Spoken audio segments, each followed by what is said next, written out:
Just to get us started, I'll have you know, I have mentioned to you before, several times already, that you should be, as soon as you can, registering for the Rock Retreat, which is in the end of January, first 2 days of February. That total cost for the whole weekend and meal and t-shirt and the conference, everything, the hotel is $150. $75 deposit will secure your ticket.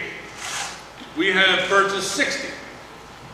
And if we get close to that, or at least half of the way to that pretty quickly, then I'll get some more. Because the bottom floor, which is where we are in at the conference center, when that sells out, which will be pretty quick, we're not going to split our group, some downstairs, some upstairs. They have some upstairs. So that bottom floor is like 3,000 some seats. So, as of what we've heard yesterday at a meeting, those seats are 1/3 gone already. And it's only been open registration for a week. So, I would encourage you, we have 60, of which over 1/6 of them are gone. We're somewhere between 13 to 16, 17 tickets that we've already sold from our 60. So, we encourage you to do that. And then the challenge is, if you get over 80, if we can get over 80 this year, then, 80 we get a free meal on Saturday anyway. If we go over 80, you get free dinner. Over 80, I will pay for your lunch. If we break 100, you'll have the whole day of Saturday without having to pay for any meals whatsoever. Okay? And I'll take you to the buffet breakfast down there, and we'll get some pancakes, and sausage, and some hot, waffles. I'm hungry.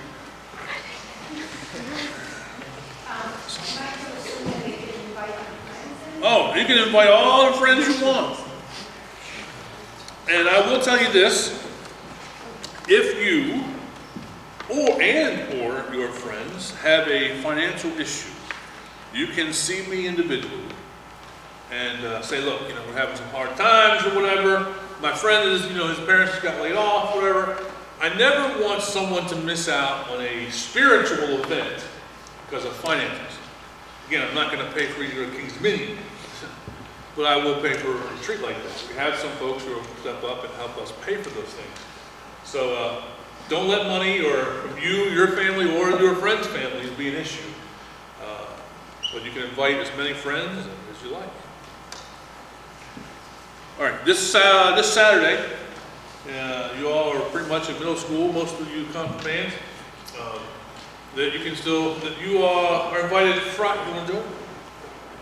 Anyway, this Saturday, I do it really quickly. Stand up and turn around and say it quickly. Okay.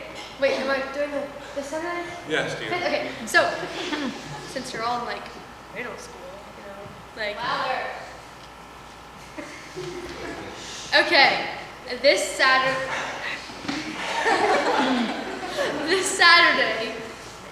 we're going to Churchville Putt Center, middle school event / conference, okay. Well, you need to bring $10 plus okay, and money for food because we're gonna go to Arctic Circle afterwards, but you need to be driven there, and it's from 6 to 8. Where?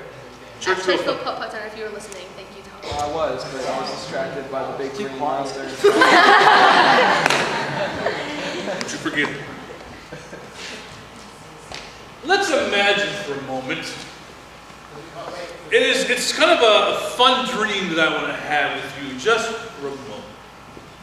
Let's imagine that someone we know, I'll tell you that someone is short, that lots of people love and adore, died. How would you feel? Sad? Empty inside. What else? Huh? Angry? Perhaps? Absolutely. Anything else you would feel? I mean, this is someone you just loved and looked up to.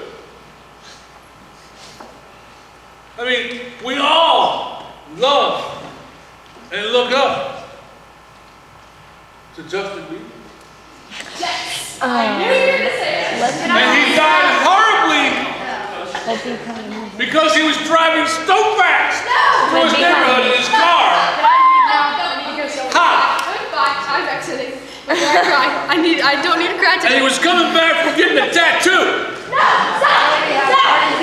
Each tattoo he gets makes it 1,000% more hotter. All right, so someone close to you. Not him, but someone close to you. Maybe you've experienced it before, maybe you have not. But, you can imagine how it would feel to lose someone, or I say something like a dog or maybe a cat. Someone close to you is passed on.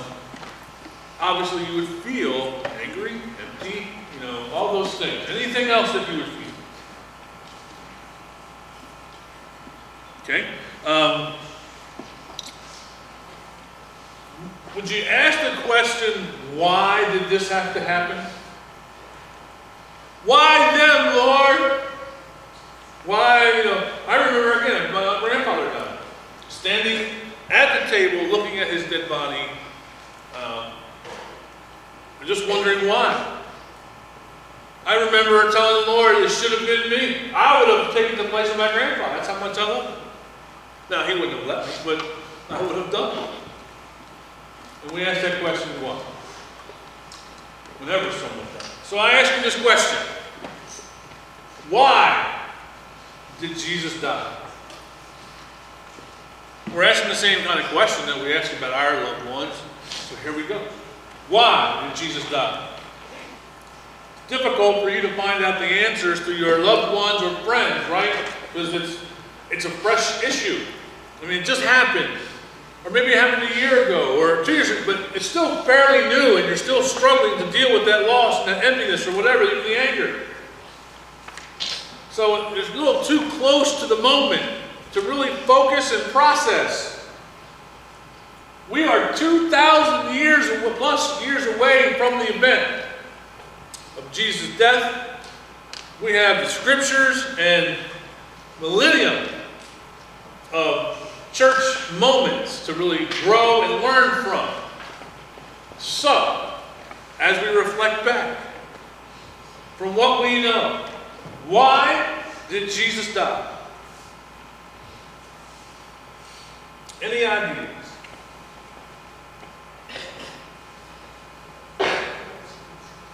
Okay, for our sins. How do you know that? Said in the Bible. We can trust the Bible. We'll get to that point at some point in the future with the lessons. But we trust the Bible. Talked to a few of you last week about the evidence of Scripture that is the item that is backed up by the most evidence of any other book or history book in the history of the world. And yet we still struggle to believe it. So there's evidence to back it up. It is believable. So, the Bible said Jesus died for our sins. Why else would he die? It can't be all. Was there another reason? People didn't agree with Christianity. They thought he was a lunatic. This guy's crazy. It's been this way for 2,000, 3,000, 4,000 years. And along comes this guy and he wants to change in just 3 years. But Jesus only did ministry for 3 years. He was 33 or 30 years old when he started ministry. And so, 3 years. He changed 4,000 years of Jewish history in just 3 years. This guy's crazy. He said that he was the Son of God. He's crazy. He would use the name of Yahweh, which no Jew would ever dare utter. It is the holy name of God. And he said, not only will I say it, but I call him Abba Father. Abba means daddy. So it's more than just this father kind of formal relationship. There's this intimate relationship, daddy. This I am face-to-face, one-on-one basis. They couldn't believe it. He's crazy. Remember last week we talked about 3 L's. What were they? Liar, lunatic, Lord, okay? So there you have it. Part of it was he's playing loco, and they're angry. They're upset. So they killed him. Because how dare he desecrate the holy name of God? It's blasphemy for him to say that he is actually the Son of God. What else? Any other reason you think he had died? Reflecting back on 2,000 plus years? Nothing. Come on. What was the purpose of Jesus' entire life? Stop that for a minute. What was the purpose of Buddha's life? Besides eating pork rinds and getting fat? We don't really have any purpose, I guess. I don't know. Maybe the Buddhist monks can tell us. What was the purpose of George Washington's life? Abraham Lincoln. You don't really know, right? There's no piece of evidence, no book that says, I am Abraham Lincoln and my purpose in life is to whatever. There's no even writing in Buddhism of the great Buddha. Even the Quran, which is the book for Islam, doesn't have a grand purpose from the Prophet Muhammad. I've read it 3 times, I know. And so, what was Jesus' purpose? Those guys may have had small purposes along the way. And I'm going to tell you, simply, why did Jesus die? What happened in the Garden of Eden?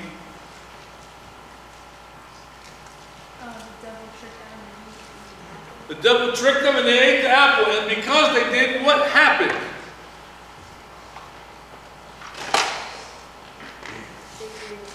They created sin. Okay? They created sin, not God. And so God says, I've got to fix this problem.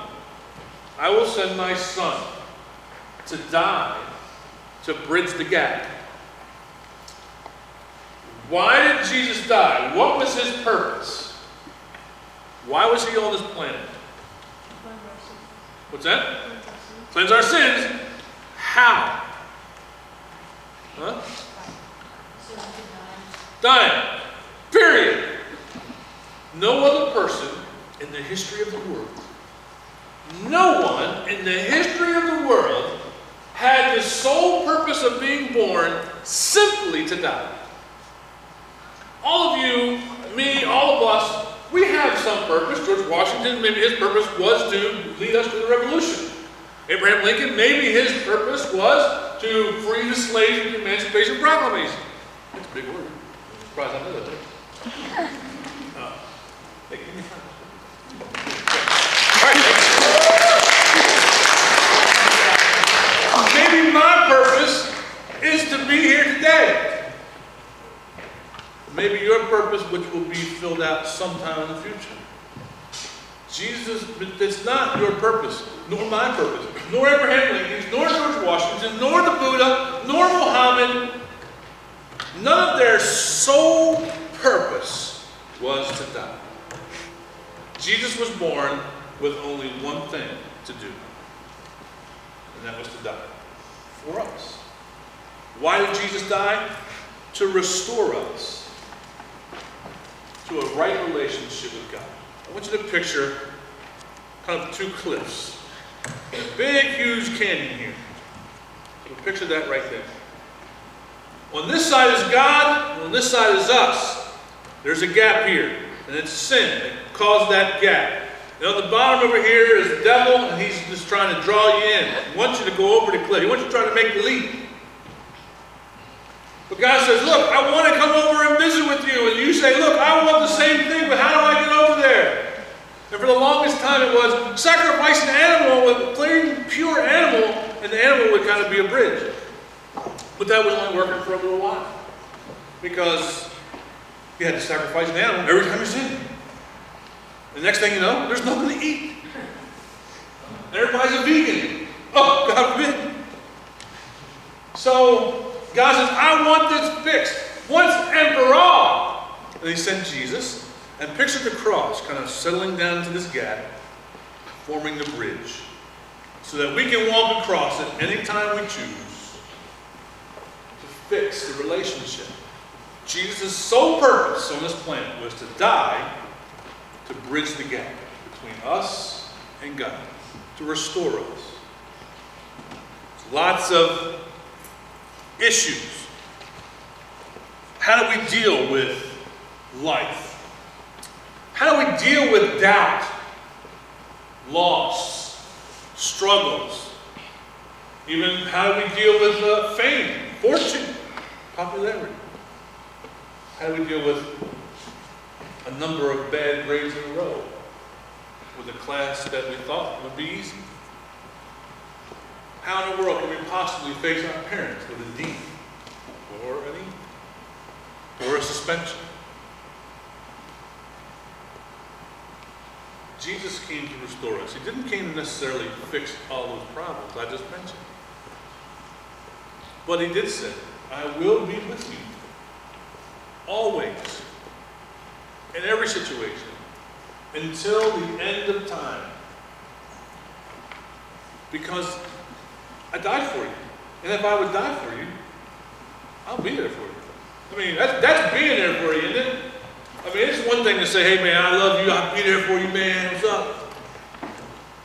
It's another thing to be there for you, to die for you. That's, one's lip service. One's legs nailed to a cross and arms nailed to a cross service. It's important. Last week was sort of the evidence week. This week is sort of trying to grasp why this is so important. And I'm telling you, last week I came to a couple of classes, you can answer all the questions in the world. I can help you read all the books with all the evidence.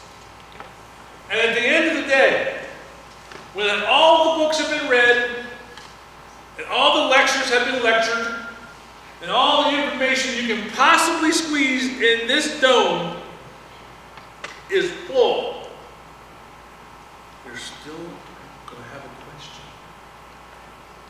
You're still going to have a question.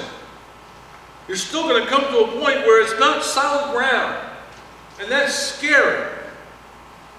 That you're going to have to step across because there's nothing to fill the hole there of information. So you've got to make a leap of faith at some point. We talk about evidence. And I can talk about evidence, hard, fact evidence. A lot of you may have thought in the past about and scoffed and laughed about Christianity and how it's unprovable. It is, in my opinion, it is the most provable religion on the planet. It just takes some reading, research, understanding, logic. But even so, with all of my logic and all of my reading and all of my information, I still have no idea why God created the mosquitoes. What was he thinking? See, you have questions. And you might say, that's pretty stupid. Not to me. I have a whole couple of pages of notebook filled with questions that I want to ask God. That's one of them. That's one of the minor ones. I want to ask him the same questions you do. God, why does a child who is very innocent and is 3 years old have cancer? That's a struggle for me, just like it is for you.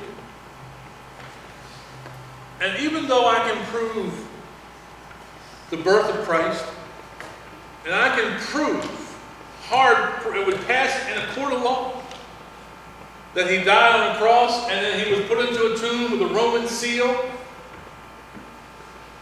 And then 3 days later, that same Roman seal, which is marked in a ledger, which has been on loan, the same ledger with that mark, with that number, in the Smithsonian Institute, that you can view. It is the only seal in the history of Rome, in the province of Judea,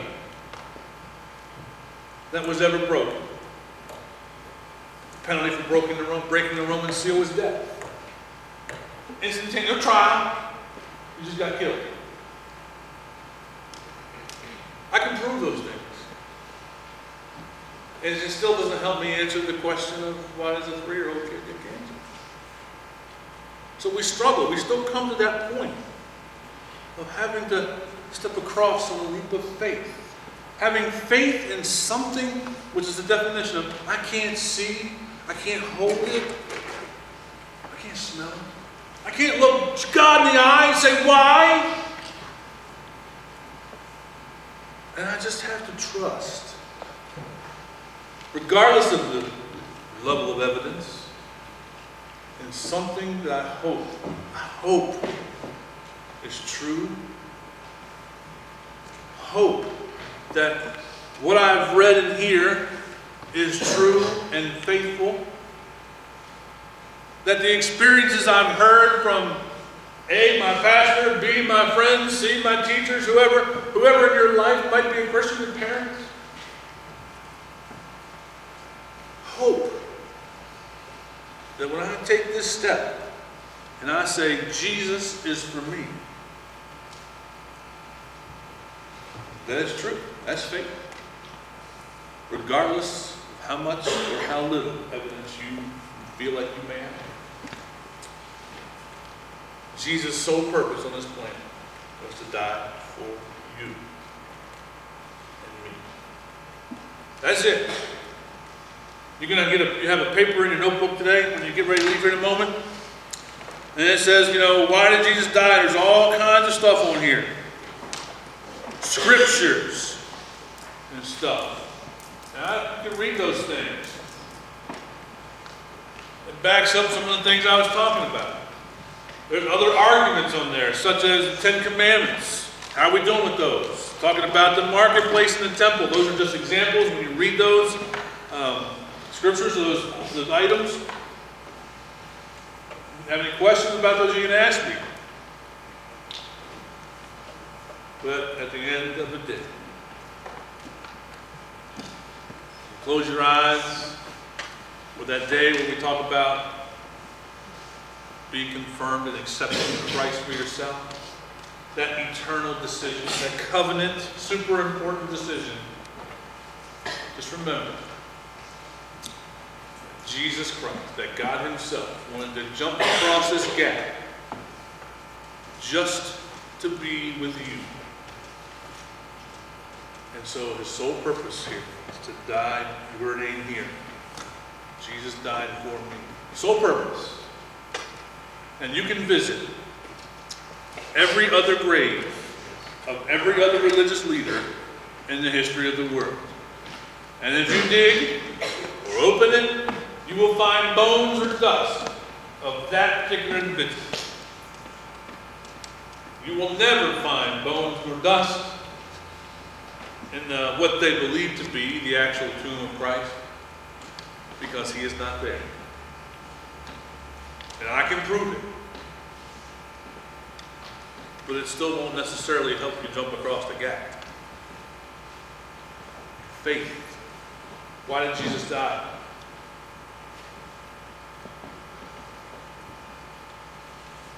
Anybody? Why did Jesus die?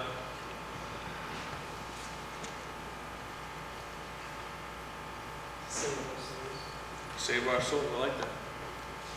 To make us right with God, to bridge that gap. Sole purpose. All right. Who doesn't have a mentor here today? Anybody?